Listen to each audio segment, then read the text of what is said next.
ang sagot sa mga dalangin.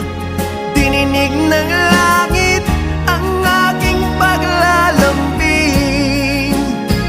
Kay tagal naghintay at ngayon'y dumating. Di na hahayaan na ika'y mawala.